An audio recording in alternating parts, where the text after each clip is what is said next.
बिस्मिल्लाहिर्रहमानिर्रहीम। अस्सलाम वालेकुम नाज़रीन, प्रोग्राम मुकाबिल में मेरे और आमिर मतीन साहब की तरफ से खुशामदीद कहेंगे हम अपने तमाम देखने वालों को। तो ऐलान सबसे बड़ा ये है कि चाहूँ तो पूरे मुल्क के शहरियों के लिए ये मैं ऐलान कर दूंगा कि बिजली के बिल जमा ना करवाएं। मुतालिबात तस्लीम करने के सिवा हुकूमत के पास कोई दूसरा ऑप्शन मौजूद नहीं है।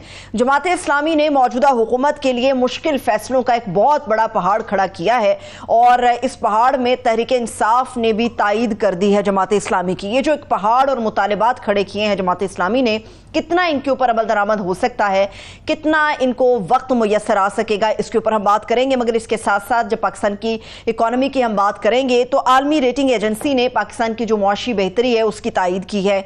शरह सूद में हमने ये भी देखा कि 1% की कमी कर दी गई है। इन दो मामलात को लेकर जो हुकूमत है वो इसी बात पर राजी हो गई है। क्या कहानी यहीं पर खत्म हुई है या फिर मुआशी और सियासी अहदाफ में इश्क के तमाम इम्तिहान मौजूदा हुकूमत के लिए भी बाकी हैं? आज बड़ी मुफस्सिल गुफ्तगू हम करने जा रहे हैं पाकिस्तान की आवाम के हवाले से। खासतौर पर ये तमाम मामलात हम आज डिस्कस करेंगे। आमिर साहब, रोज़ाना दो चार ऐसी खबरें आती हैं, कोई खातून अपनी जान देती है, कोई भाई भाई की जान ले रहा है, किसी के पास पैसे नहीं है, को खुद की ज़िंदगी ख़त्म करना ज़्यादा मुनासिब समझ रहा है। इस वक्त जो जमात इस्लामी ने किया है या इस्लामाबाद की जो सूरत हाल है हमारे मुल्क के अंदर, आपको लगता है कि एक मसीहा के तौर पे वो सामने आए हैं और जो मुतालिबात हैं जायज़ तो हैं मगर क्या काबिल कबूल भी हैं? मैं समझता हूँ कि इस वक्त हुकूमत के गले में ये बिजली का मसला और IPP का मसला इनके गले पड़ गया है। जिस तरह अयूब खां के दौर में चीनी का मसला हुआ था, वो ले बैठा था अयूब खां को। मुझे नहीं नज़र आता है कि इनके पास कोई हल है। ये फंस गए हैं, बुरी तरीके से फंस गए हैं। एक तरफ जिस तरह आपने नक्शा खींचा है कि आज ही मैं देख रहा था कि खुदकुशियाँ हो रही हैं। गुजरांवाला में आई थी खातून बेचारी, ऑपरेशन का पैसा था, पित्ते का ऑपरेशन करवाना था, वो बिजली का बिल दे दिया और उसके बाद खबरें छपी हैं कि जिसने जाके खुदकुशी कर ली। तो एक तरफ तो अवाम बिलबला उठी हुई है और दूसरा ये है कि गवर्नमेंट जो है उनके पास फंस इसलिए गए हैं कि अगर इस मसले का हल निकालते हैं तो अपने ही मुर्दे जो है ना कब्रें खुल जाती हैं। खुद ही मुआहदे किए हुए हैं, खुद ही बेनिफिशरी हैं। अभी लेटेस्ट जो हमने ब्रेक की थी कि खुद अपने जो गैस के जो गन्ने के फोक को दरामदी कोयला जो कि साउथ अफ्रीका की कान से चलता है, फिर उनके बंदरगाह तक आता है, फिर जहाज़ों पे बैठता है, फिर हमारे कराची उतरता है, फिर ट्रेनों में साहिवाल पहुंचता है, उसको गन्ने के फोक को खुद ही रेट दे रहे हैं। तो जो बेनिफिशरीज में जो हैं वो JDW वाले तरीन साहब भी हैं, मगर सबसे ज़्यादा ये खुद हैं। तो खुद ही बेनिफिशरी और खुद ही पहले मियाँ नवाज शरीफ साहब ने अपनी ही कंपनी को, ख़ानदान की कंपनी को ये सहूलत मुहैया की। अभी रिसेंटली पिछले महीने शहबाज शरीफ साहब ने अपने बेटे की कंपनी सलमान शहबाज को, हमजा भी शायद डायरेक्टर्स में से हैं, तो अपने ही ख़ानदान को अपनी ही कंपनी के अंदर जो है ये सहूलत मुहैया की हुई है। तो खुद वो बेनिफिशरी हैं। तो एक तरफ खोलते नहीं है, इनकार कर दिया है वैस लगारी साहब ने। आज उनकी खबर है, उनका जनाब हम IPPs के साथ जो है ना, जिस तरह चाइनीज़ के साथ नहीं कर सकते, लोकल IPPs के साथ भी हम अपने जो कॉन्ट्रैक्ट है उससे नहीं बाहर जा सकते, वरना ये फिर वो रिकॉर्डिंग में देखें हमने किया था तो $900 मिलियन का जो है ना हमें वो देने पड़ गए थे। अब सवाल दो तीन हैं कि जनाब आप कौन कह रहा है कि ये एकदम से ख़त्म कर दें? वो तो पहली तो दो तीन फरमाइशें हैं। एक ये कि आप ऑडिट करवाएं, सबसे बड़ी डिमांड है कि आप फॉरेंसिक ऑडिट करवाएं और अगर वो आएगा तो मेरा ख्याल है यहाँ पे ऐसी ये खौफनाक किस्म की उसकी तफसीलात आ रही हैं। लेटर प्रोग्राम में हम दिखाएंगे कि बाकी तो छोटे मुशर्रफ साहब का वो एक क्लिप है कि जिसमें वो फरमा रहे हैं कि जी 1 सेंट की जो ज़्यादा दी जाती थी तो उसके बदले 1 अरब रुपए की रिश्वत देने के लिए वो तैयार थे। तो यहाँ तो कई 100-200 डॉलर का फ़र्क डाला गया है। तो और कई सालों से चल रहा है मामला। तो खोलते हैं तो अपने ही कच्चे चट्टे खुलेंगे, तो इसलिए ये खोल नहीं सकते।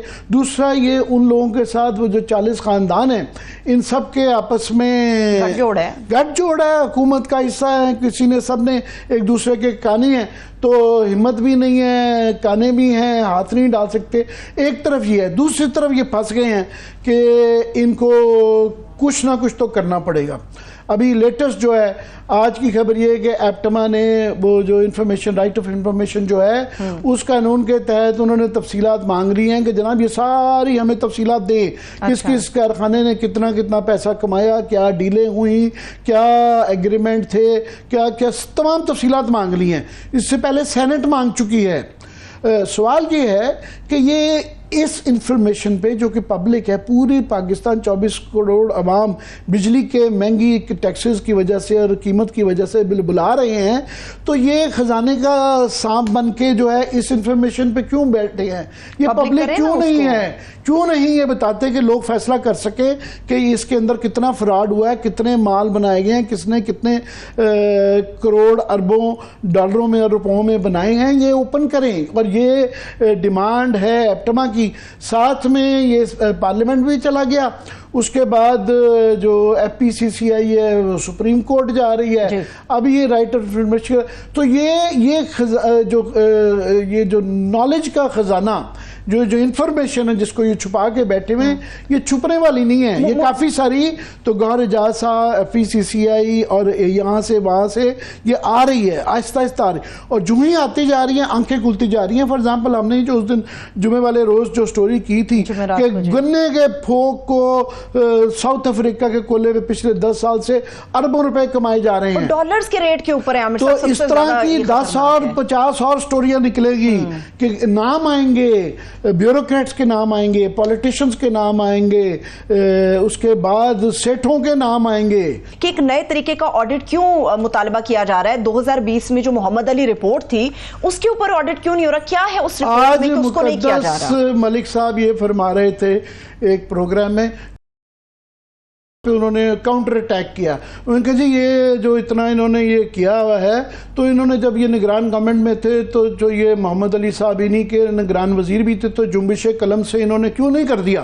और भाई फर्ज करें पहली बात तो उनका एक मैं समझता हूँ बिल्कुल कर देना चाहिए था। ये एक आर्गूमेंट भी है कि निगरान हुकूमत की जो है महदूद इख्तियारात होते हैं, मगर चलें छोड़ दें उसको। अगर उन्होंने गलत किया था, नहीं किया था, आपको ये बहाना ये कोई आड़े कि जो उन्होंने नहीं किया तो हम नहीं कर सकते। आज मसला ये आ गया है और ये फंस रहे हैं, इनको इसका कुछ न कुछ। सबसे बड़ा इनके लिए मसला अब ये है कि इस वक्त जो है पिंडी का आधा पिंडी बंद है, 3-4 रोज से तो इस्लामाबाद बंद था।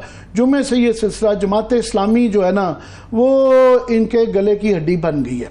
जमात इस्लामी वो पार्टी जिसको हल्का नहीं लिया जा सकता, वो बड़ी ऑर्गेनाइज पार्टी है, वो मसल पावर भी है उनके पास। और अभी हाल ही में उन्होंने एक लंबा धरना दे के कराची में के इलेक्ट्रिक को घुटने में मजबूर करके अपनी डिमांड्स करवाई हैं। अब वो आ गए हैं और वो PTI को तो मार मार के कीमा नाल कर देते हैं, मगर उनके हाथ नहीं डाल रहा। PTI के यहाँ लतीफे चल रहे हैं कि वो जो पहले PTI के कारकुन में जुमे में शामिल थे इसके अंदर, तो वो काफ़ी सोशल मीडिया पर इस तरह के क्लिप्स चल रहे हैं कि उनको पकड़ा है तो आधे रास्ते में पूछा है कि जैसा PTI के जो है उनको बिठा के अटक के ले गए हैं और बाकियों को तरनौल थाने पे होटल के ऊपर उठा दिए कि आप चाय पी के चले जाए। तो जमात इस्लामी पे हाथ नहीं डाल रहा। उससे कई लोग वैसे शुबा भी कर रहे हैं कि जनाब ये पता नहीं जानबूझ के किया जा रहा है। मगर मेरा ख्याल है कि पॉलिटिकली जमात इस्लामी को जो है ना मजहबी पार्टियों को जनरली आप देखें, वो TLP वाले भी 7 दिन यहाँ पे फसाद डाल के पूरे शहर बंद करते, किसी ने हाथ नहीं डाला। जो JUI को भी कोई नहीं हाथ डाला। मजहबी जमातों की ऑर्गेनाइज फोर्स होती है और एक उनके पास मजहब कार्ड भी होता है, उनसे डरते हैं, घबराते। तो मैं समझता हूँ सियासी तौर पे ये नहीं चाह रहे कि ये फैल जाए, मगर PTI को मेरा ख्याल उन्होंने सही सराहा है कि जनाब बहुत अच्छी बात है कि जमात इस्लामी ये लीड ले रही है, तो क्योंकि वो लीड ले सकती है। और इस वक्त सूरत हाल ये है कि हाफिज नईमुर रहमान जो हैं उनका भी चैलेंज है, वो क्योंकि नए अमीर बने हैं, नौजवान आदमी हैं, और इससे पहले आप देखें 40-50 साल से जमात इस्लामी जो है वो सियासी तौर पे ज़ियाउल हक के बाद से वो फेल हो चुकी भी है। उनके जो है ना जो लाहौर से सीटें आती थी वो मरहून मिन्नत जो है वो नवाज शरीफ साहब की वजह से, मुस्लिम लीग की वजह से थी। कराची में कुछ वो लोकल बॉडीज़ में वो कर लेते थे। 2002 में मुशर्रफ की मरहून मिन्नत MMA का हिस्सा बन के हुकूमत का हिस्सा बने, बाद में PTI के साथ भी शिराकत की, मगर वो जो एक मेन स्ट्रीम की पार्टी होती थी वो नहीं रह गई। अभी बड़े अरसे बाद और काजी हुसैन अहमद भी फेल हुए, मुनव्वरुल हसन भी फेल हुए, सिराजुल हक भी फेल हुए। अब जो है नईमुर रहमान साहब ने एक इसके अंदर नई रूह फूंकी और उन्होंने कराची में प्रूव किया है। उन्होंने बल्दियाती इलेक्शन के अंदर भी प्रूव किया है, ये के इलेक्ट्रिक का भी प्रूव किया है। अब उनके लिए चैलेंज है पंजाब में और सेंटर में मेन स्ट्रीम पॉलिटिक्स के अंदर अपने आप को प्रूव करना। और हालांकि उनको पार्टी के अंदर से प्रॉब्लम आ रही है। जो KP के धड़े हैं, फॉर एग्जाम्पल भी मेरी इतलाएं थी कि वो कल फॉर एग्जाम्पल नहीं आए थे, उन्होंने उसकी भी कही कि जिसने आना है आ जाए। तो आज पता चला जी सिराजुल हक साहब भी पहुंचे हुए थे। पंजाब की भी जो है, याद रहे कि मंसूरा जो हेडक्वार्टर है जमात इस्लामी का वो लाहौर में है और डोमिनेट जो उसकी पॉलिटिक्स को, जो इंटरनल जो स्ट्रक्चर है उसको पंजाबी हजरात जो है ना हमारे खास तौर पे लाहौर के भाई डोमिनेट करते हैं। मगर नईमुर रहमान साहब इसको चैलेंज के तौर पे ले रहे हैं और वो बड़ी उनकी जो तकरीरें हैं, अब लेटेस्ट जो उन्होंने ये ऐलान कर दिया है, अब ये बड़ा ही खौफनाक है कि अगर ये कोई और करता तो बहुत ज़्यादा इस पर शोर मचना था। कि उन्होंने कल कहा कि जनाब 2-3 चीज़ें, एक तो ये वो बैठे हुए हैं पिंडी में और किबला भी उनका पिंडी की तरफ है। वो जो मुखातब होते हैं ना, तकरीरें जो खिताब होता है वो पिंडी की तरफ, इस्लामाबाद से ज़्यादा पिंडी की तरफ मुखातब होता है। सो GHQ को करीब एकदम से पड़ाव डाल के बैठे हुए हैं। वो एक ख़तरनाक बात है, तशवीशनाक बात है। फिर वो किसी वक्त भी वो कहते हैं, डी चौक में पहले भी पहुँच गए थे और वो कहते हैं जनाब हम धरना दे सकते हैं, और वो कब तक देते हैं। और मरियम बीबी पंजाब है बहरहाल, रावलपिंडी, तो अभी फ़िलहाल वो वहाँ करते हैं, तो उनके लिए भी ये मसला है और इस्लामाबाद के लिए भी मसला है, पिंडी के लिए भी मसला है। और लेटेस्ट जो उन्होंने धमकी दी है कि हम ये ऐलान कर सकते हैं, आवाम को कहें कि बिजली के बिल ना दें, ये बहुत खतरनाक है आमिर साहब। अब ये देखें ये सब, क्योंकि दूसरा बात ये है कि ये एक ऐसा इशू है जो जमात इस्लामी ने पकड़ा है, जो कि इस वक्त पूरी आवाम का इशू है। महंगाई और बिजली से लोगों की कमर टूट गई है, लोगों की चीखें निकल गई हैं। तो कोई भी पार्टी जो है इसको अगर ये पब्लिकली इसको टेकअप करेगी तो उसको नेचुरली अवामी सपोर्ट आएगी अबव पार्टी बेसिस। ये नहीं है नून लीग वाले भी कहेंगे जनाब ये सही बात कर रहे हैं, पीपल्स पार्टी वाले भी कहेंगे बिजली के बिल से हर कोई तंग है। वैसे आमिर साहब इस वक्त जो हमारे साथ सीनियर सियासतदान है दानियल अजीज साहब, उन्होंने भी ज्वाइन किया। बहुत शुक्रिया दानियल साहब, थैंक्स सो मच आपके वक्त के लिए। उनकी तरफ जाने से पहले आमिर साहब आपकी गुफ्तगू में मैं ये चीज डाल दूं, ये चैलेंज तो खुद इस वक्त जमात इस्लामी के लिए बहुत बड़ा बन चुका है, क्योंकि जो उनके 3 मुतालबे हैं ना कि बिजली के ऊपर से टैक्स खत्म करो, टैक्स वैसे खत्म करो, पेट्रोलियम लेवी को कम करो, ये नामुमकिनात में से गवर्नमेंट के लिए ये मानना बड़ा मुश्किल है। गवर्नमेंट के लिए अभी तो नहीं मुमकिनात में से वो होता है, मगर मेरा ख्याल है वो सबसे ज्यादा डरते हैं कि उनके दौर के ही जो है पहले भी जो प्लांट लगाए गए ज्यादातर वो उनकी दूसरी नवाज शरीफ साहब की हुकूमत में, और उसके बाद ये फिर 2014-15 के दौरान लगे हुए हैं, तो वो ये सारी चीजें खोलते हैं तो शराफिया को दानियल साहब की तरफ जाने से पहले मैं इंट्रोडक्शन करवा दूं, इस वक्त सेक्रेटरी जनरल जमात इस्लामी अमीरुल अजीम साहब ने भी ज्वाइन कर लिया। सर आपके वक्त के लिए बेहद शुक्रिया। अब आमिर साहब प्लीज। जी मैं दानियल साहब आपकी इजाजत से इस वक्त चूंकि जमात इस्लामी ने टेकअप किया हुआ है, इसका झंडा गाड़ा हुआ है और सारी नज़रें उनकी तरफ हैं, तो अमीरुल अजीम साहब बहुत शुक्रिया आपके ज्वाइन करने का। मेरी आवाज़ आ रही है आपको? जी बिल्कुल आ रही है, शुक्रिया, मेहरबानी। जी पहले ये बताएं कि आप जो ये 2-4 रोज से तो चल रहा है और मैंने जैसे पहले कहा कि आपके ऊपर नज़रें हैं, तो ये जो लेटेस्ट आपके नए अमीर ने, नौजवान अमीरी मैं कहूँगा, उन्होंने जो ये कहा है कि हम किसी वक्त में बिल ना देने का भी अवाम को ये कह सकते हैं, ये एक बड़ी ख़तरनाक चीज़ हो जाती है कि बिल ना देना एक किस्म की सिविल डिसोबीडियंस हो जाती है। और तो ये क्या ज़्यादा सख्त नहीं है?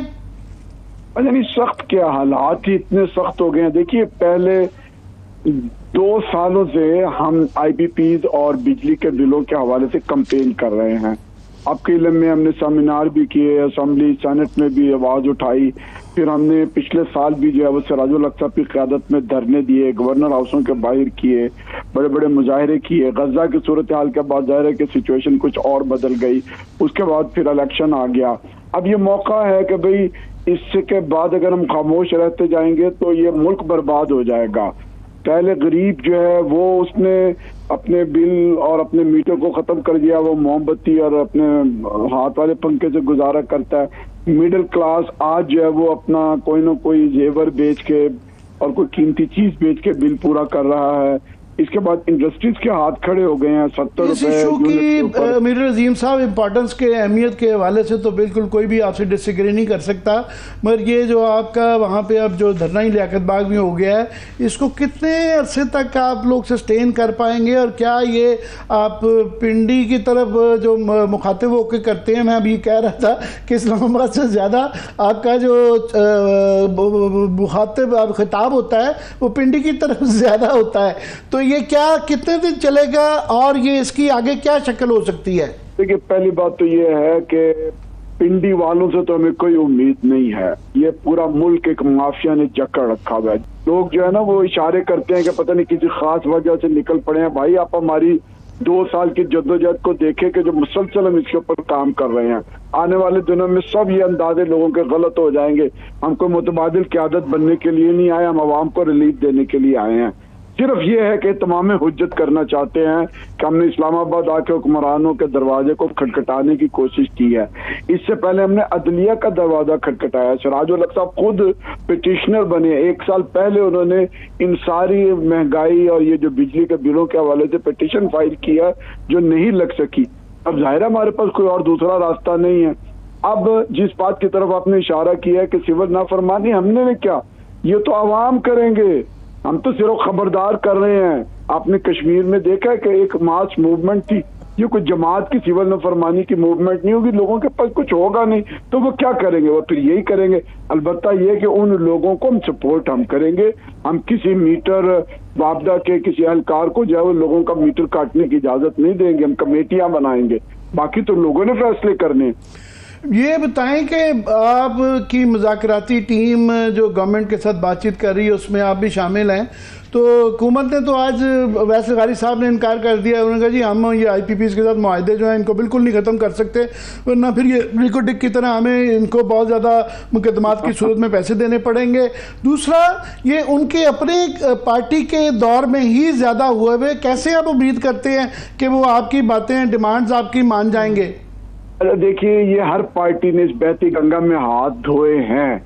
मैं अगर थोड़ा सी तफसीलात बताना चाहूँ कि वापदा water and power distribution authority 1958 में कायम हुआ, 1985 तक बहुत जबरदस्त काम करता रहा।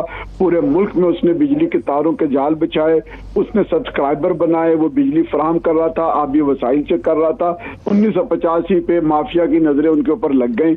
उन्होंने वापदा की रूह निकालकर वाटर एंड पावर डिवीजन ये इस्लामाबाद में वजारत पानी और बिजली के अंदर कर दिया। यहाँ से फिर काम शुरू हुआ। इसमें फिर नवाज शरीफ तारीख में जाएंगे तो बड़ी लंबी, हम ये इसके ऊपर काफी महीनों से लगे हुए हैं तफसील। मैं क्योंकि लिए आऊंगा कि हुकूमत से आप वो उसी तार के लौंडे से आप दुआ मांगने जा रहे हैं, कैसे उम्मीद रख सकते हैं आप? मैंने इसलिए मुख्तसर से ये बात की कि देखिए ये इसकी तारीख है। अब हमने तमाम में हुज्जत करना है। थोड़ी सी हल्की सी उम्मीद है कि शायद ये बंदे के पुत्र बन जाए, समझ आ जाए। नहीं समझ आएगी तो वो जो सिविल डिसोबेडियंसी है, नाफरमानी है, वो नजर आ रही है। मैं जरा दानियाल चौधरी साहब, ये बंदे दे पुत्र बन जाने वाली सूरत हाल नज़र आती है। आप क्योंकि इसको सियासी तौर के अलावा फाइनेंशियल एक्सपर्ट भी हैं और बड़ी गौर से देखते हैं, क्या इसका हल है और क्या ये हल की तरफ बात जाते हुए नज़र आ रही है? ये जी महज डिमांड्स देने से ये मामला जो है ये किसी सिमत में नहीं चल पाएगा, क्योंकि ये सारी चीज़ें जुड़वा हैं।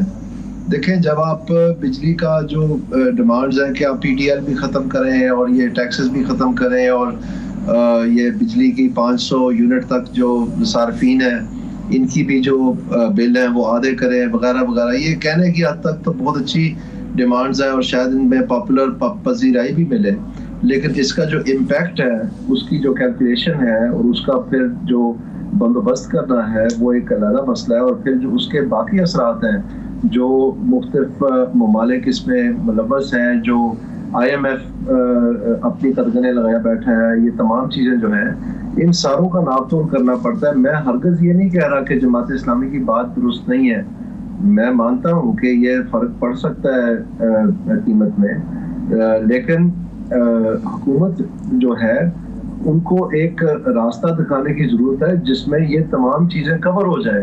अब इसको इतने सिंपलिस्टिक करके शायद आवाम को तो वो तो जब पीटीआई का जलसा होता था तो वो चौधरी साहब माफ कीजिएगा, ये बहुत ज़्यादा बहाना लिया जाता है कि जी देखें ये बड़ा कॉम्प्लेक्स है और चीनी भाई नाराज़ हो जाएंगे, फलाना है। बड़ा सिंपल है कि वो जो मेन दो डिमांड्स जो हैं जमात इस्लामी की भी हैं, एप्टमा की भी हैं, एफपीसी सबकी यही है कि ऑडिट तो करवाएं। जब चोरी अगर पकड़ी जाए, पता चल जाए कि ये फॉल्टी थे, क्रिमिनल एग्रीमेंट्स थे, तो फिर वो वाली लीगल बहस ही नहीं आती। और ये इंफॉर्मेशन छुपाने की जरूरत क्या है? ओपन अप करें, लेट एवरीबॉडी सी। आबिद साहब बड़ी अच्छी बात है, लेकिन इससे क्या आपका मसला हल हो जाएगा? देखें बात ये कैपेसिटी, एक मिनट मेरी अर्ज सुन लें ताकि आपके नाजरीन को बात समझ में आ सके। मैं आपसे ये कह रहा हूँ कि कैपेसिटी पेमेंट्स तो तब असरअंदाज होती है जब आप बिजली नहीं लेते वहां से, उन बिजली घरों से। तो आप असल बात यह है कि अगर आप बिजली ले लेंगे तो कैपेसिटी पेमेंट तो जीरो हो जाएगी, फिर तो आप सिर्फ बिजली की कॉस्ट दे रहे होंगे। वो एक अलग मसला है कि वो कम है ज्यादा है क्या है, लेकिन कैपेसिटी पेमेंट तो खत्म हो जाएगी।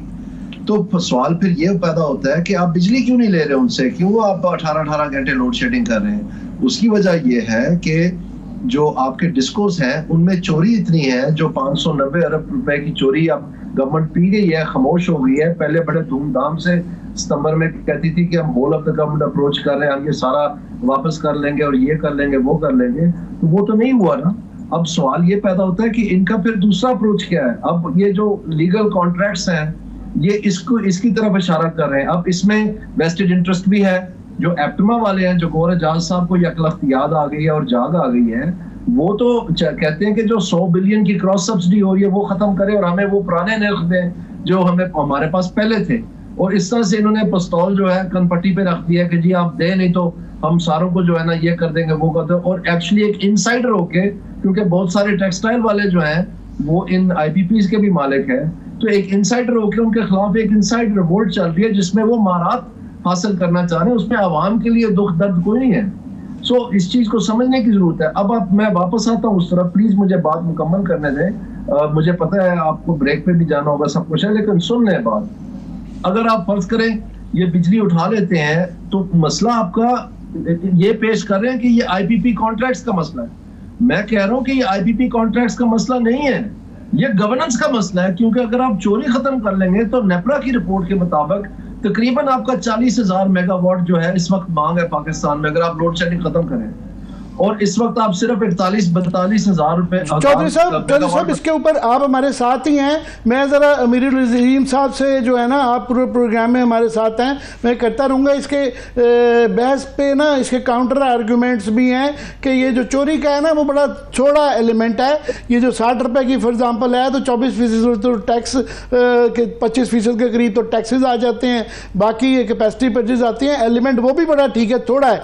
मगर मैं चाहूँगा कि अमीरुल अजीम साहब ये आपने अभी जो बात किया कि ये गठजोड़ है शराफिया का, तो इस इशू पे तो शराफिया की लगता है आपस में अब लड़ाई शुरू हो गई भी है, तो उससे लगता है आपको ये नतीजा निकलेगा? बिल्कुल निकलेगा। अगर अवाम हमारे साथ खड़े हो गए या अवाम ने ये तय कर लिया कि जिस तरह से हालिया दिनों में कश्मीर में एक मास मूवमेंट बन गई, तो जब ये लड़ाई इस तरह से होगी कि एक दूसरे के ऊपर डालेंगे और एक दूसरे से बचने की कोशिश करेंगे, ये आखिरी मतलब एक मार्का होगा। राउंड इसी तरह से होता है कि फलां की गलती है, फलां की गलती है, वरना इस माम में ये सब नंगे हैं। इन्होंने हर मौके के ऊपर फायदा उठाया है। ये कैपेसिटी सरचार्ज एक इन्होंने ऐसा आला कार इजाद कर लिया है कि ये सिर्फ आईपीपी से आगे बढ़ गए। इन्होंने तो एलएनजी जब टर्मिनल बनाने शुरू कर दिए तो वहां भी कैपेसिटी $5 लाख आप हर रोज दे रहे हैं कि आप टर्मिनल से फायदा उठाएं या ना उठाएं।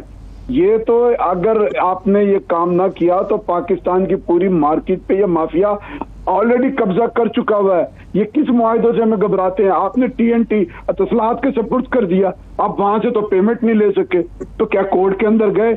मैं तो कहता हूँ कि फॉरेंसिक ऑडिट करवा लें, दूध का दूध पानी का पानी हो जाएगा। आपकी बात बिल्कुल दुरुस्त है कि ये जो टैक्स वगैरह और जो चोरी है ये एक छोटा फैक्टर है। सबसे बड़ा फैक्टर जो है वो सरचार्ज का है, ये IPPs का है, फिर दूसरी कैपेसिटी सरचार्ज का है। उसके बाद ये हुकूमतों ने जो टैक्स लगा रखे हुए हैं, फ्यूल एडजस्टमेंट, फ्ला एडजस्टमेंट और टीवी फीस, ये सारा कुछ खत्म करे। यहाँ तो कोई इशू नहीं है किसी जगह पे जो है ना वो इंटरनेशनल कोर्ट्स में जाने का। असल कॉस्ट जो है वो बिजली की वो आवाम से लें और उसके मुताबिक इस मुल्क को चलने। आप मीर हुसैन साहब, मैं चाहूंगा कि आपसे सियासी उसके ऊपर लेके जाऊं आपको। टेक्निकल बातें तो ये चलती ही रहेंगी कि आप ये फॉर एग्जांपल 3-4 दिन हो गए हैं और जमात इस्लामी में कैपेसिटी है सस्टेन करने की, आपने कराची मूव किया है, पर ये इस्लामाबाद है, पिंडी है, तो नेक्स्ट स्टेप अगर आपकी ये डिमांड्स नहीं मानी जाती फिर क्या लायामल होगा आपका? देखिए, हमने ये अनाउंस कर दिया है कि अगर हुकूमत की टेक्निकल कमेटी ने कोई रास्ता ना दिखाया और कुछ इकदाम जो है वो हमारे सामने पेश ना किए, तो हम इस धरने के साथ साथ चारों सूबाई हेडक्वार्टर्स में मजीद धरनों का एक सिलसिला शुरू कर देंगे। ये धरना भी कायम रहेगा, उसके अलावा भी चारों सूबाई हेडक्वार्टर्स के अंदर धरने शुरू हो जाएंगे। और टारगेट मुझे ये नजर आता है कि आगे बढ़ते हुए ये सिविल नाफरमानी की तैयारी करेंगे।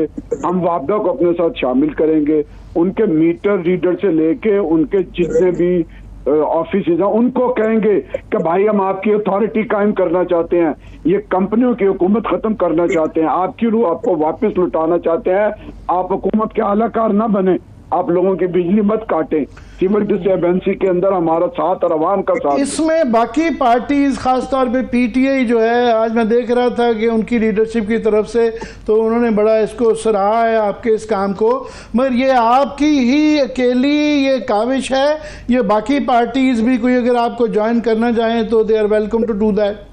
बिल्कुल बिल्कुल, मैं ये समझता हूँ कि PTI के अंदर कुछ लोग हासदाना रकीबाना नजरों से हमें देख रहे हैं कि पता नहीं हमको मुतबादिल ताकत बनने के लिए आए हैं। नहीं भी नहीं, ऐसी बात नहीं है। मेरा ख्याल है कि आइंदा चंद दिनों में इमरान खान ने जो आज अच्छी बात की है वो PTI की सफों के अंदर आगे बढ़ेगी। यानी PTI को एक क्रेडिट हमें देना पड़ेगा कि इमरान खान ने अगरचे इन मुआहिदों को खत्म तो नहीं किया, लेकिन उसने कम से कम डॉलर को फिक्स कर दिया एक रेट के साथ। अगर वो ना होता तो आज तो हम और बेड़ा गर्क कर चुके होते। तो बहरहाल एक लिहाज से अगर वो ये समझें कि मिलजुल कर चले, हमारे प्लेटफॉर्म पर नहीं आए लेकिन अपनी पार्टी के प्लेटफॉर्म के ऊपर इस जद्दोजहद को आगे बढ़ाएं।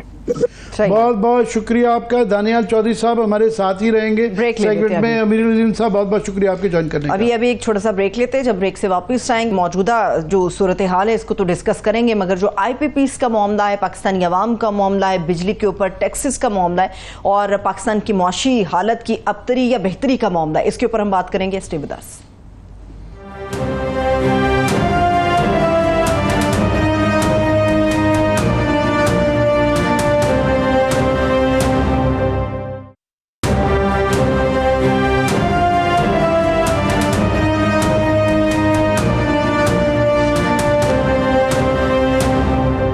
ब्रेक के बाद एक बार फिर से खुशामदीद कहेंगे तमाम देखने वालों को। दानियाल अजीज साहब तो हमारे साथ मौजूद हैं, मगर इस वक्त माहिर मुआशियात हारून शरीफ साहब भी हमें ज्वाइन कर चुके हैं। सर, आपके वक्त के लिए बेहद शुक्रिया। आमिर साहब, बाकी IPPs वाला मामला जो भी है, हुकूमत लुटियां डाल रही है कि हम इन्फ्लेशन भी नीचे लेकर आ गए हैं, शरह सूद कम हो गई है और हमारी रेटिंग भी अच्छी हो गई है। जी, मैं बिल्कुल हारून शरीफ साहब से इस टॉपिक पे आऊँगा।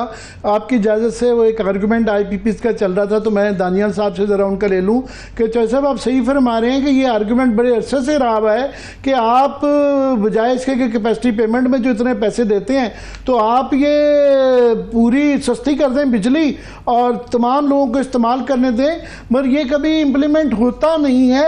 मगर तफ्तीश कराने में क्या हर्ज है, ऑडिट कराने में क्या हर्ज है, और ये इंफॉर्मेशन जो है पब्लिक करने में कि एग्रीमेंट क्या हुए, किस तरह हुए, तो ये तो होनी चाहिए। बिल्कुल होनी चाहिए और मैं सराहता हूँ जो जमात इस्लामी की कोशिश है इस मामले को। मैं तो खुद पिछले 4 माह से, अगर आपको याद हो, आपके भी प्रोग्राम पर भी बार बार मैं इस चीज पे इसरार कर रहा हूँ कि लोगों महंगाई से मिट गए हैं, गरीब मिडिल क्लास तबाह हो गई है, बेरोजगारी जो है हमारे नौजवानों को तबाह कर रही है और ये मईशत की जो इस वक्त सूरत हाल है ये नागुज़ीर है अवाम के लिए। और मैं बार बार वापडा की और डिस्कोस की और बिजली की, नेपरा की बात करता रहा हूँ। सो मैं तो सराहता हूँ इस बात को और बिल्कुल आप दुरुस्त कह रहे हैं, ये मुआहदे इस वक्त तो इंटरनेट पे अवेलेबल है, अगर आप देखना चाहें तो उनका एक फॉर्मेट भी अवेलेबल है और इंडिविजुअल मुआहदे भी अवेलेबल है। और बाकी भी बहुत सारी इंफॉर्मेशन अवेलेबल है, लेकिन बात कहने की ये है कि इस वो कहते हैं कि उलझा हुआ दामन छुड़ाते नहीं है झटका देके। इस मामले को किसी तरफ तय भी करना ना जो रियलिस्टिक हो। अब ये पाए द स्काई डिमांड्स जो हैं ये इस वक्त पाकिस्तान के लिए नागुज़ीर हैं, ये पॉसिबल नहीं है जो चीजें ये मांग रहे हैं। तो सब वो यही हम भी कह रहे हैं तय करने के, मगर गवर्नमेंट जो है इस तरफ गामजन ने, ये वैस लगारी साहब ने आज टोटली इनकार ही कर दिया है। उन्होंने कहा जी ये बिल्कुल हम इनको रिविजिट कर ही नहीं सकते हैं, हमें बहुत ज़्यादा पैसे रिकॉर्डिंग की तरह देने पड़ जाएंगे। सो उनकी तरफ से तो टोटल इनकार है। मैं हारून आप इस पर IPPs पे भी अपना ओपिनियन दे सकते हैं, ये जो बहस चल रही है, पर मैं साथ में आपके आगे एक और भी इशू मुद्दा जो करना चाह रहा हूँ कि आज जो है ना लुटियाँ डाली जा रही हैं, ढोल पताशे बजाए जा रहे हैं, प्राइम मिनिस्टर का भी मुबारकबाद की स्टेटमेंट्स आ गई हैं कि जी क्या जी फिच ने हमारी जो है ना वो CCC+ कर दिया है CCC से। CCC+ को ऐसे पेश किया जा रहा है वो कोई A+ जिस तरह बच्चों का O लेवल्स में आ जाता है ना A लेवल्स में, तो ये कोई इतनी वजह ढोल बजाने की है CCC पे प्लस पे? जी वेरी क्विकली, थैंक यू। देखिए IPPs पर तो मेरा एक ही कमेंट है कि जो कैपेसिटी पेमेंट्स की जा रही हैं उसमें तकरीबन 52% हुकूमत की IPPs को जाता है, कोई 25% प्राइवेट को जाता है पाकिस्तानियों को, और कोई 23% जो चाइना की लगे हैं यहाँ पर। सो हमें हुकूमत को देखना चाहिए कि सबसे ज्यादा तो वो खुद उसके ऊपर पैसा ले रहे हैं और बहुत कम बिजली बनाते हैं, लेकिन इसको हमें हल की तरफ जाना चाहिए मेरे हिसाब से, रादर देन कि हम एक विच हंट में पड़ जाए। गलत पॉलिसी थी, बैड प्लानिंग थी, पॉलिसी फेलियर हुआ, assumptions गलत थी, अब वो हो गई। अब इसके हल हैं हमारे। अब मैं ये इस प्रोग्राम में तो नहीं, जब मैं काम करता था खित्ते में, तो इंडिया ने तो जैसे हुकूमत की बजाय वहां पर प्राइवेट सेक्टर खुद बिजली खरीदता है। तो जब हुकूमत बिजली नहीं खरीदेगी, डीरेगुलेट कर देंगे, तो हुकूमत की गारंटीज का बोझ कम होना शुरू हो जाता है। लेकिन इसके बहुत से हल हैं। इसके लिए अगर इंडिपेंडेंट एक्सपर्ट्स को बिठाया जाए और बात की जाए, आई डोंट थिंक कि Pakistan is in a position to renegotiate publicly. हाँ, प्राइवेटली आप क्वाइटली अगर बात करें टेबल पर तो वो की जा सकती है। अब आते हैं आपकी क्रेडिट रेटिंग की तरफ। देखिए there is very little to celebrate इस वक्त जो है ना हमारी पॉलिटिकल एलीट के पास। तो वो जो भी थोड़ी सी भी मस्बत चीज आती है, थोड़ी सी रेटिंग में चेंज हो गई, या उन्होंने अभी पॉलिसी रेट को 1% कम कर दिया, तो वो उसको जो उनका जो है पब्लिसिटी विंग उसको बहुत ज्यादा उछालते हैं। मैं बारहा आपके प्रोग्राम में भी कह चुका हूं, जैसे इन्होंने आके डॉलर्स को बेचा कि बिलियंस ऑफ डॉलर्स आ रहे हैं। आपको ये अनाउंसमेंट्स को ओवर प्ले नहीं करना चाहिए, चाहे आप पास में चले जाएं कि गेम चेंजर हो जाएगा, तकदीरें बदल जाए, ये स्टेटमेंट सब लोग कोई लेने पर तैयार नहीं है। हाँ, थोड़ी सी बेहतरी की तरफ अगर कोई क्रेडिट रेटिंग है, पहले तो लोगों को ये समझने की जरूरत है कि ये इसका मतलब क्या है। इसका मतलब ये है कि जो आपको कर्ज देते हैं इदारे या ममालिक, उनको थोड़ी सी तसल्ली होगी कि मामला ज्यादा खराब नहीं हो रहा। इससे अलावा इससे ना तो इसका इन्वेस्टमेंट से डायरेक्टली कोई लिंक है, ना इसका कोई आपके करंट जो बर्डन है करंट अकाउंट का उसके ऊपर कोई असर है। जहां तक पॉलिसी रेट का ताल्लुक है, अच्छी बात है कि थोड़ा सा नीचे आया है, लेकिन अभी भी बहुत ज्यादा है। लेकिन इस पे जो मैं कहना ये चाहूंगा कि ये जो पॉलिसी रेट नीचे आया, इसका फायदा थोड़ा बहुत हुकूमत को होगा, क्योंकि सबसे बड़ी बोरोर आमिर साहब हुकूमत है। हम इसको इकोनॉमिक्स में कहते हैं कि हुकूमत ने प्राइवेट सेक्टर की मार्केट को क्राउड आउट किया हुआ है। तो अगर ये पॉलिसी रेट कम होके हमारी इंडस्ट्रियल या सनतों की और दूसरी एक्सपेंशन में जा रहा होता, फिर तो कोई बात थी। लेकिन अभी भी 19.5% खित्ते के बाकी रेट्स के से ये तकरीबन 8 से 10% ज्यादा है, तो इसको वक्त लगेगा। जी चौधरी साहब, दो चीज़ें, एक ये है कि बिल्कुल अच्छी बात है, सेलिब्रेट कर लेना चाहिए, कोई छोटी सी खबर भी अगर आ जाए CCC+ पे आ गए हैं, मगर ओवरऑल जो हमें समझ आती है बुनियादी बात के इन्वेस्टमेंट के लिए एनवायरनमेंट चाहिए होती है, पॉलिटिकल स्टेबिलिटी चाहिए होती है। ये अभी आपने सुन ही लिया, जमात इस्लामी यहाँ पे धरना दे के बैठी हुई, और वो कह रहे हैं, बाकी शहरों भी कह रहे हैं, और वो कह रहे हैं कि ना सिविल नाफरमानी की तरफ जाएंगे, लोगों को बिल ना देने का मना कर देंगे। तो एक दूसरा, महंगाई का भी वो बड़ा क्रेडिट देते हैं कि जिसकी बुनियाद के उन्होंने ये पॉलिसी रेट भी कम किया। तो क्या महंगाई जो है आपका बड़ा ये टॉपिक रहा हुआ है, ये सस्टेनेबल है 12.8 की जो CCI है?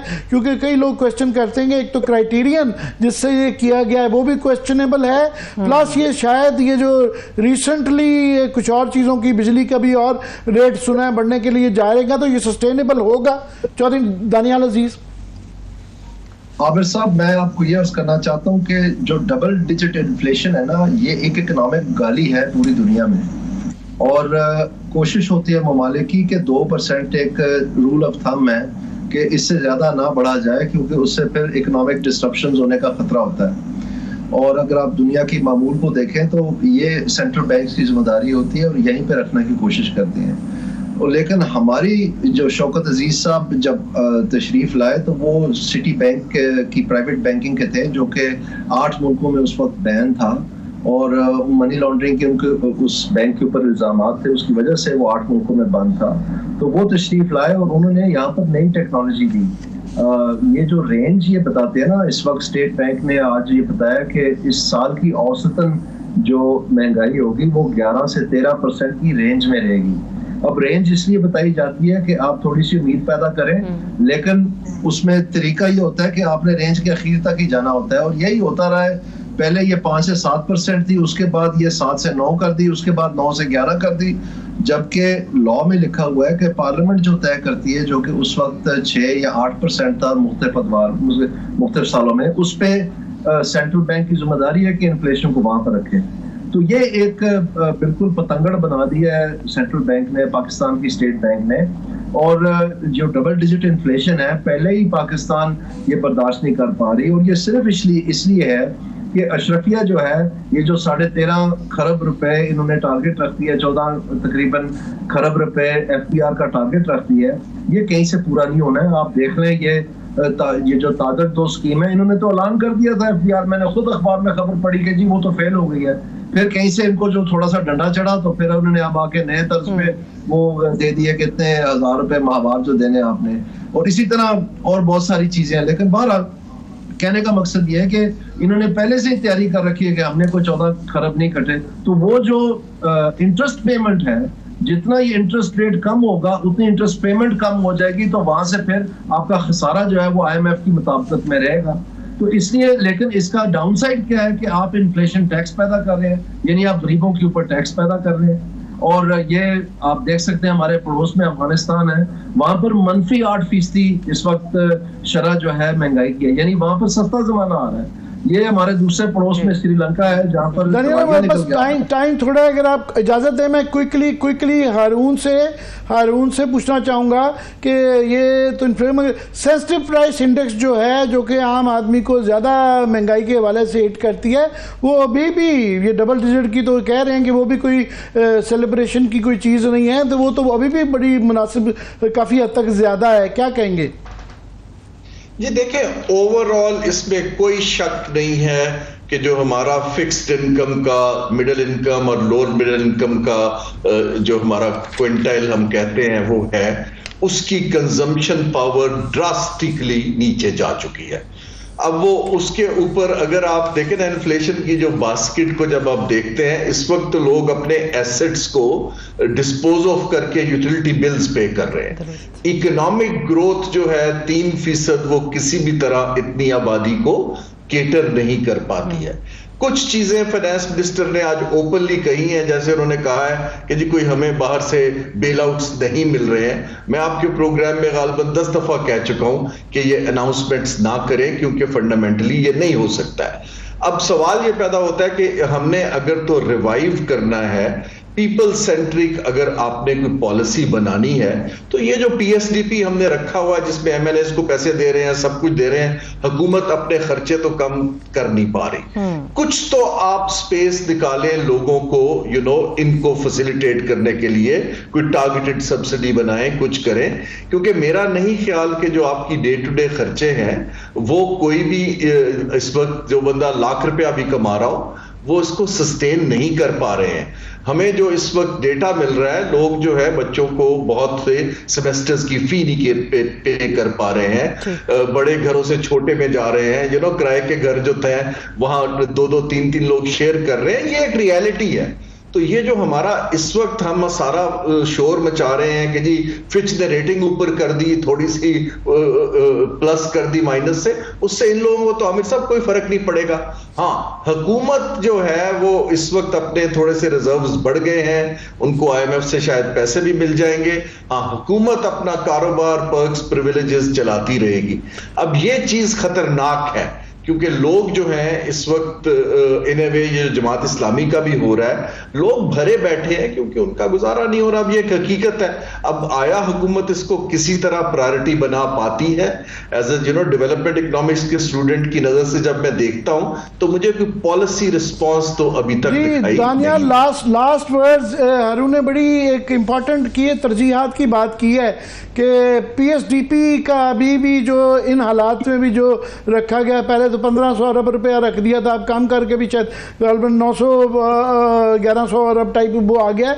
आज मिफ्ता इस्माइल ने एक ट्वीट किया है, इंटरेस्टिंग है। वो कहते हैं कि जी टोटल जो आपका जो IPPs का सोल्यूशन भी उन्होंने दिया है कि इसके अंदर जो बिल्स हैं, बिल्स के अंदर 25% टैक्सेस हैं, तो special tax, extra tax, further tax, वो मोरओवर टैक्स बस रह गया है। तो उनका ये 450 अरब रुपया बनता है और सूबों में, और उसमें 250 रुपया तकरीबन 200-250 अरब है सूबे का और वफाक का, दोनों के ईच का।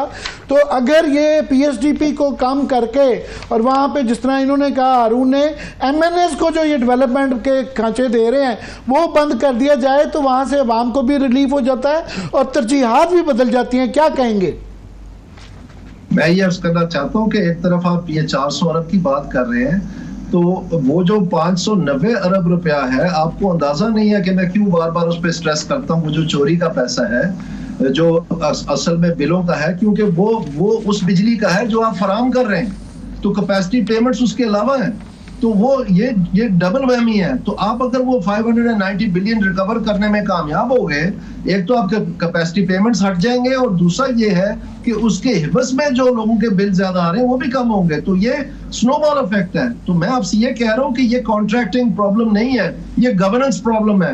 अनफॉर्चुनेटली ये जो हमारे बैठे हुए सियासी जमातें हैं, ये गवर्नेंस जो है इन्होंने आउटसोर्स कर दिया हुआ है ब्यूरोक्रेसी को, क्योंकि इनको खुद मालूमात नहीं, अंधों में काने राजे इनको बनने का शौक है, ये रेवड़ियां बांट सकते हैं, महकमों को ओवरऑल नहीं कर सकते। मैं इसलिए जानता हूं क्योंकि मैंने महकमे और गवर्नमेंट को ओवरऑल किया हुआ है और कामयाबी से किया हुआ है, और मुझे बड़ा फख्र है इस बात का। और ये भी जो मामला है ये सिर्फ 6 महीने की मार है। आप मुझे ये बात बताएं, कराची इलेक्ट्रिक प्राइवेटाइज हुआ, 18 साल हो गए हैं, उनकी 29% थेफ्ट थी, आज क्यों 10% से नीचे आ गई है? वो कोई साउथ अफ्रीका में तो नहीं है ना कराची, वो इसी मुल्क में है। तो आप पता कर लें, ये इंसेंटिव्स का इशू है। ये अभी मैंने सुना, ये जो हमारे वजीर साहब हैं, इन्होंने कहा कि जी अब इंसेंटिव्स अप्रोच करने लगे। तो 4 महीने 6 महीने से मैं चीख रहा चला रहा हूँ आपके प्रोग्राम में भी कि आपको एडमिनिस्ट्रेटिव अप्रोच छोड़ के इंसेंटिव अप्रोच की तरफ जाना पड़ेगा। तो अगर ये कामयाबी से कर लेते हैं, जो कि मुझे नहीं ख्याल है कि वो करेंगे, क्योंकि इन्होंने उसका अलग में पे भी नहीं पता इनको कि वो कैसे अप्रोच करना है, क्योंकि इंसेंटिव्स की एडमिनिस्ट्रेशन के इशूज होते हैं, उसकी प्राइसिंग के इशूज होते हैं, इसमें इनको कोई तजुर्बा नहीं है। बहरहाल मैं शॉर्ट आपका आंसर ये है कि अगर आप ये थेफ्ट और गवर्नेंस के मामला ठीक कर लेंगे तो आपके बहुत सारे मसले हल हो जाएंगे।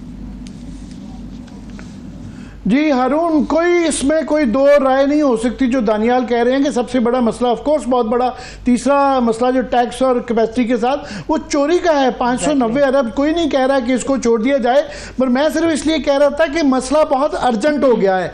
ये जो डिस्कोस की प्राइवेटाइजेशन के बगैर ये 590 अरब रुपए वाला मामला होगा नहीं, और गवर्नमेंट की इस वक्त जो बजट के अंदर जो तफसीलात आई हैं उसमें नहीं लगता कि ये साल डेढ़ से पहले हो पाएगा। अगर साल डेढ़ में भी हो गया तो ये थोड़ा सा मिड टर्म लॉन्ग टर्म हो जाता है। यहाँ शॉर्ट टर्म में मैं इसलिए कह रहा था, या टैक्सेस को डील करेंगे या कैपेसिटी को डील करेंगे, आप क्या कहेंगे? जी आप ठीक कह रहे हैं, दोनों तरफ से देखिए ना, लेकिन ये बात बिल्कुल हक बजानिब है कि अगर आपकी बिजली चोरी हो रही है और आप एक रियल कंज्यूमर को पास ऑन कर रहे हैं तो ये क्रिमिनल है और आपकी नाकामी है, तो उसके लिए आप कानून की इंप्लीमेंटेशन को तेज करें। लेकिन आपकी बात दुरुस्त है कि ये इदारों के थ्रू करने में थोड़ा सा वक्त लगता है, लेकिन इस तरफ हमें कोई एफर्ट तो दिखनी चाहिए। ये जो दूसरा अभी रिलीफ का क्वेश्चन है जो आपने एड्रेस किया है, मेरे हिसाब से वो ज्यादा अर्जेंट है, क्योंकि लोगों को कोई नजर नहीं आ रहा कि हुकूमत अपने कहीं से सेक्रीफाइस कर रही है। जब एलीट सेक्रीफाइस नहीं करता है तो लोग जो है वो रिएक्टिव हो जाते हैं पूरी दुनिया में। थोड़ी सी आप सेक्रीफाइस करके पास ऑन करेंगे तो लोग आपसे ताउन करेंगे, अदरवाइज तो लोग जो है आई वुडंट बी सरप्राइज कि कल को वो कहें जी हम नहीं बिल देते, तो फिर और ज्यादा अनरेस्ट बढ़ जाएगा। तो ये हमें इसको बहुत केयरफुली देखना चाहिए कि ये पावर सेक्टर जो है ये कॉस्ट ऑफ डूइंग बिजनेस को भी और कॉस्ट ऑफ लिविंग को बहुत बुरी तरह हिट कर रहा है, और ये इसके ऊपर मुझे नहीं दिखता कि ब्यूरोक्रेसी में कोई सलाहियत है कि वो इसको आगे ले जा सके। आपको इसका थोड़ा सा out of the box experts को लाके सोल्यूशन करना पड़ेगा। चौधरी साहब लास्ट 2 मिनट्स हैं कि ये जो हारून कह रहे हैं कि जनाब लोग वो स्टेज आ सकती है जहां बिल ना दें, ये आज जमात इस्लामी की तरफ से ओपनली ऑफिशियली कॉल उन्होंने अनाउंस कर दिया है कि हम ये कॉल दे सकते हैं लोगों को। जब पॉलिटिशियन ओपनली ये कहना शुरू हो जाए कि जनाब कॉल अगर दे दी या देने की बातें करने लग पड़े तो फिर तो कियास है आगे। मैं सिर्फ आपसे ये अर्ज करना चाहता हूँ दानियाल, कि आज से ये आवाज आ रही है आपको? आवाज आ रही है जी आपको? मैं आपसे ये अर्ज कर रहा हूँ कि पिछले साल जो है ये चोरी जो है ये 380 अरब की थी। लास्ट ईयर ये जो अभी 30 जून को खत्म हुआ है ये 590 अरब की हुई। That's a 55% increase. तो इस साल जो आपका ये रवा साल है, अगर इसमें 55% इंक्रीज हो गई तो ये तो 1 खरब रुपए से तजावज कर जाएगा। इसलिए मैं आपको कह रहा हूं कि ये सब कुछ ट्रम्प कर जाएगा। आप बेशक धरने देते रहे, जो मर्जी करते रहे, अगर ये एक मसला ना हल हुआ तो टैक्स मैक्स सब कुछ बीच में ही रह जाएगा, साथ में फ्यूल कॉस्ट एडजस्टमेंट भी रह जाएगी। आपको नहीं समझ है मैं क्या बात कर रहा हूं। मैं आपको ये निशानदेही पिछले 4-6 महीने से कर रहा हूं। उसकी वजह इसको अंडरस्टैंड करें। ये स्नोबॉल कर रहा है और ये गवर्नेंस का प्रॉब्लम जो है ये सिर्फ इंसेंटिव से ठीक होगा। बहरहाल ये अभी चूंकि ये अशरिया में जो है बिल्कुल आप सही कह रहे हैं।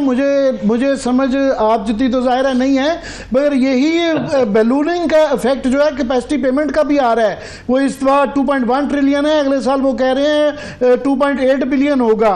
टैक्सेस का भी यही सूरत हाल है कि मजीद आप पैसे टैरिफ भी जो और बढ़ाने की बातें हो रही हैं। सो बैलूनिंग इफेक्ट चारों तरफ से आ रहा है। असल इशू ये है, मैं बस क्लोजिंग कमेंट कर रहा हूँ, इंशाल्लाह आपसे दोबारा बात करेंगे कि मसले का हल निकालना है। गवर्नमेंट का ये कहना कि हम करेंगे नहीं, कर लो जो करना है, ये कोई हल नहीं है। इंशाल्लाह दोबारा ज़हमत देंगे। बहुत शुक्रिया, वक्त खत्म हो गया। दाना साहब हमारे साथ मौजूद थे, हारून शरीफ साहब हमारे साथ मौजूद थे, आमिर साहब थैंक यू सो मच। मुझे इजाजत जी, अपना बहुत सा ख्याल रखिए, खुदा हाफिज़।